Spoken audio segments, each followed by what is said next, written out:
Hi welcome to our Sinchu YouTube channel. ನಾನಿವತ್ತು ಮಾವಿನಕಾಯಿ ಚಟ್ನಿ ಮಾಡ್ಕೊತಾ ಇದ್ದೀನಿ.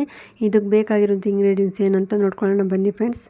ಒಂದು ಹಾಫ್ ಕಪ್ಪಷ್ಟು ಕಾಯಿ ತುರಿ, ಒಂದು ಸ್ಪೂನ್ ನಾನು ಉದ್ದಿನಬೇಳೆ, ಉಪ್ಪು ಮತ್ತು ಹಸಿಮೆಣಸು, ಒಗ್ಗರಣೆಗೆ ಸಾಸಿವೆ, ಕರಿಬೇವು, ಒಂದು ಒಣಮೆಣಸು ಮತ್ತು ಒಂದು ಸಣ್ಣ ಸೈಜಿಂದು ಒಂದು ಮಾವಿನಕಾಯಿ ತೊಗೊಂಡಿದ್ದೀನಿ. ನಾವೀಗ ಒಂದು ಬಾಣಲೆಗೆ ಒಂದು ಸ್ಪೂನ್ ಎಣ್ಣೆ ಹಾಕಿ, ಒಂದು ದೊಡ್ಡ ಸ್ಪೂನಲ್ಲಿ ನಾವು ಒಂದು ಉದ್ದಿನಬೇಳೆ ತೊಗೊಂಡಿದ್ದೀವಿ. ಅದನ್ನು ಹಾಕಿ ಲೋ ಫ್ಲೇಮ್ ಇಟ್ಕೊಂಡು ಕೆಂಪಗೆ ಹುರ್ಕೋಬೇಕು. ಚೆನ್ನಾಗಿ ಹುರ್ಕೊಬೇಕು, ಕೆಂಪಾಗಬೇಕು, ಅಲ್ಲಿವರೆಗೆ ನಾವು ಹುರ್ಕೊಬೇಕು. ಈ ಮಾವಿನಕಾಯಿ ಚಟ್ನಿಗೆ ಉದ್ದಿನಬೇಳೆ ಹಾಕೋದ್ರಿಂದ ತುಂಬ ಚೆನ್ನಾಗಾಗುತ್ತೆ, ಟೇಸ್ಟ್ ಕೂಡ ಕೊಡುತ್ತೆ, ತುಂಬ ಚೆನ್ನಾಗಾಗುತ್ತೆ. ಈಗ ನೋಡಿ ಹುರ್ಕೊಳ್ತಾ ಇದ್ದೀನಿ. ಇದು ಕೆಂಪು ಬಣ್ಣ ಆಗಬೇಕು, ಅಲ್ಲಿವರೆಗೆ ಹುರ್ಕೊಬೇಕು. ನಾನು ಲೋ ಫ್ಲೇಮ್ ಇಟ್ಕೊಂಡೇ ಹುರ್ಕೊಳ್ತಾ ಇದ್ದೀನಿ. ಹೈ ಫ್ಲೇಮ್ ಇಟ್ಟರೆ ಸೀದೋಗುತ್ತೆ, ಹಾಗಾಗಿ ನಾನು ಲೋ ಫ್ಲೇಮಲ್ಲೇ ಕಾಯಿಸ್ಕೊಳ್ತಾ ಇದ್ದೀನಿ. ನೋಡಿ ಫ್ರೆಂಡ್ಸ್, ಇಷ್ಟು ಕಾದರೆ ಸಾಕು, ತುಂಬ ಚೆನ್ನಾಗಿ ಬರುತ್ತೆ. ಇದನ್ನು ಒಂದು ಬೌಲಿಗೆ ಶಿಫ್ಟ್ ಮಾಡಿಕೊಂಡು ನಾವೀಗ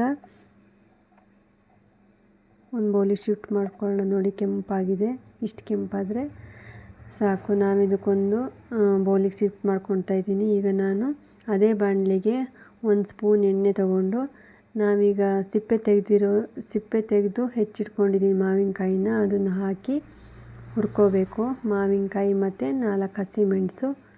ಖಾರ ಎಷ್ಟು ಬೇಕೋ ಅಷ್ಟೇ, ಖಾರ ಜಾಸ್ತಿ ಇದ್ದರೂ ತುಂಬ ಒಳ್ಳೆಯದೇ.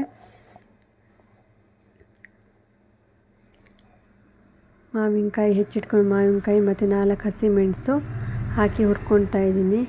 ಇದನ್ನು ಒಂದು 5 ನಿಮಿಷ ಹುರ್ಕೊಂಡಾದ್ರ ಮೇಲೆ ನಾವು ಇದಕ್ಕೆ ಒಂದು ಚಿಟಿಕೆ ಆಗೋಷ್ಟು ನಾವು ಜೀರಿಗೆ ಹಾಕ್ಕೊಂಡ್ರೆ ಸಾಕು. ಜೀರಿಗೆ ಹಾಕ್ಕೊಳ್ತಿದ್ದೀನಿ.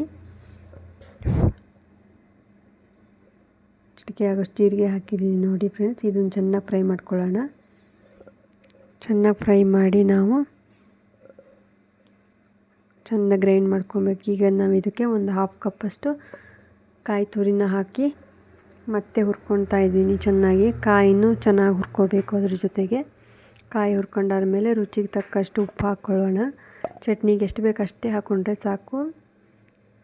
ನಾನು ಹರಳುಪ್ಪು ಯೂಸ್ ಮಾಡಿದ್ದೀನಿ. ಇಲ್ಲಿ ಹರಳುಪ್ಪು ತುಂಬ ಟೇಸ್ಟ್ ಕೊಡುತ್ತೆ, ಹಾಗಾಗಿ ನಾನು ಹರಳುಪ್ಪೇ ಯೂಸ್ ಮಾಡೋದು ಯಾವಾಗಲೂ. ನೋಡಿ ಚೆನ್ನಾಗಿ ಬರುತ್ತೆ. ಕಾಯಿ ತುರಿ ಹಾಕಿ ಚೆಂದ ಹುರ್ಕೊಂಡಾದ್ರ ಮೇಲೆ ನಾವು ಇದನ್ನು ಒಂದು ಜಾರಿಗೆ ಹಾಕಿ ತುಂಬ ನೈಸಾಗಿ ರುಬ್ಕೋಬೇಕು. ತುಂಬ ನುಣ್ಣಗಾಗಬೇಕು. ನಾವೀಗಲೇ ಉದ್ದಿನಬೇಳೆನ ಹಾಕ್ಕೊಳೋದು ಬೇಡ.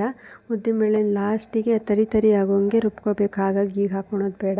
ಇದನ್ನು ಚೆನ್ನಾಗಿ ನುಣ್ಣಗೆ ರುಬ್ಕೊಂಡಿದ್ದೀನಿ. ನೋಡಿ ಫ್ರೆಂಡ್ಸ್, ಇದಕ್ಕೆ ನಾವೀಗ ಹುರ್ಕೊಂಡಿರೋಂಥ ಉದ್ದಿನಬೇಳೆನ ನಾವು ತರಿಯಾಗಿ ರುಬ್ಕೋಬೇಕು. ತುಂಬ ಚೆನ್ನಾಗಾಗುತ್ತೆ ಚಟ್ನಿ. ಮಧ್ಯದಲ್ಲಿ ಉದ್ದಿನಬೇಳೆ ತಿನ್ನೋಕ್ಕೆ ಸಿಗುತ್ತೆ, ಆವಾಗ ತುಂಬ ಚೆನ್ನಾಗಾಗುತ್ತೆ. ಫ್ಲೇವರು ಚೆನ್ನಾಗಿದ್ದು ಕೊಡುತ್ತೆ. ಸೂಪರಾಗಿ ಬಂದಿದೆ ನೋಡಿ ಫ್ರೆಂಡ್ಸ್, ನೀವು ಒಂದ್ಸರಿ ಟ್ರೈ ಮಾಡಿ. ಇದಕ್ಕೆ ನಾವು ಒಂದು ಒಗ್ಗರಣೆ ಕೊಡೋಣ. ಒಗ್ಗರಣೆಗೆ ನಾನು 1 ಸ್ಪೂನ್ ಆಗೋಷ್ಟು ಸಾಸಿವೆ, ಒಂದು ಒಣಮೆಣಸು, ಕರಿಬೇವು ತೊಗೊಂಡಿದ್ದೀನಿ. ಇದನ್ನು ನಾನು ಲೋ ಫ್ಲೇಮಲ್ಲಿ ಇಟ್ಕೊಂಡು ಒಗ್ಗರಣೆ ಹಾಕ್ಕೊಳ್ತಾ ಇದ್ದೀನಿ. ಚಟ್ನಿಗೆ ಒಗ್ಗರಣೆ ಬಿದ್ರೇ ತುಂಬ ಚೆನ್ನಾಗಾಗುತ್ತೆ. ತುಂಬ ಚೆನ್ನಾಗಿದೆ ಈ ಮಾವಿನಕಾಯಿ ಚಟ್ನಿ. ನೀವು ಒಂದ್ಸರಿ ಟ್ರೈ ಮಾಡಿ. ಎಲ್ರಿಗೂ ಈ ರೆಸಿಪಿ ಇಷ್ಟ ಆಗಿದೆ ಅಂತ ಅಂದ್ಕೊಂಡಿದ್ದೀನಿ. ನೋಡಿ ಫ್ರೆಂಡ್ಸ್, ನಾನೀಗ ಒಗ್ಗರಣೆ ಹಾಕ್ಕೊಳ್ತಾ ಇದ್ದೀನಿ. ಈಗ ನಾವು ಒಗ್ಗರಣೆ ಹಾಕ್ಕೊಂಡು ಚಟ್ನಿ ಮತ್ತು ಒಗ್ಗರಣೆ ಎರಡನ್ನೂ ಚೆನ್ನಾಗಿ ಮಿಕ್ಸ್ ಮಾಡಿ ಆಮೇಲೆ ರೆಡಿ ಆಗುತ್ತೆ ಚಟ್ನಿ. ಬೇಗನೆ ಮಾಡ್ಕೊಳ್ಳುವಂಥ ಚಟ್ನಿ, ಈಸಿನೂ ಇದೆ, ಜಾಸ್ತಿ ಐಟಮು ಏನು ಬೇಡ. ನೋಡಿ ಎಷ್ಟು ಚೆನ್ನಾಗಿ ಬಂದಿದೆ. ನಿಮಗೆ ಈ ರೆಸಿಪಿ ಇಷ್ಟ ಆಗಿದೆ ಅಂತ ಅಂದ್ಕೊಂಡಿದ್ದೀನಿ. ಎಲ್ಲರೂ ಶೇರ್ ಮಾಡಿ, ಸಬ್ಸ್ಕ್ರೈಬ್ ಮಾಡಿ. Thank you friends.